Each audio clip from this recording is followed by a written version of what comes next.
અમદાવાદના નારોલમાં પત્નીને લેવા સાસરીમાં ગયેલા જમાઈએ જ પોતાના સસરાની છરીના ઘા મારી હત્યા કરી નાખી છે। નારોલના બાગે કૌશર વિસ્તારમાં રહેતા 60 વર્ષીય અઝીઝ ખાનની તેમના જ જમાઈ ઇબ્રાહિમ નાસિર મંસૂરીએ છરીના ઘા મારી હત્યા કરી। આરોપીની પત્ની થોડા દિવસોથી પિયરમાં રહેતી હતી। ઇબ્રાહિમ પત્નીને લેવા સાસરીમાં આવ્યો। જમાઈ અને સસરા વચ્ચે ઉગ્ર બોલાચાલી થઈ।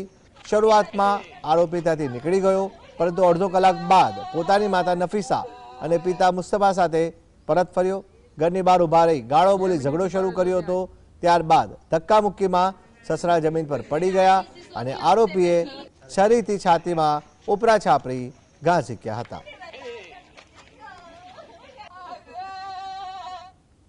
નારોલ પોલીસ સ્ટેશન વિસ્તારમાં બાગે કૌશર કરીને જે સોસાયટી છે, એરિયા છે, ત્યાં એક હત્યાનો બનાવ બન્યો છે। ઘટનામાં એવું છે કે એક વ્યક્તિ જેમનું નામ અઝીઝભાઈ મંસૂરી છે, તેઓ પોતાના ઘરે બેઠા હતા ત્યારે એમનો જમાઈ જેનું નામ ઇબ્રાહિમ મંસૂરી છે અને સાથે એનો ભાઈ મુસ્તફા મંસૂરી, આ બંને આવી અને એમના ઉપર હુમલો કર્યો અને એમને તીક્ષ્ણ હથિયારથી જે ઘા માર્યા એને કારણે એમનું મૃત્યુ થયું હતું।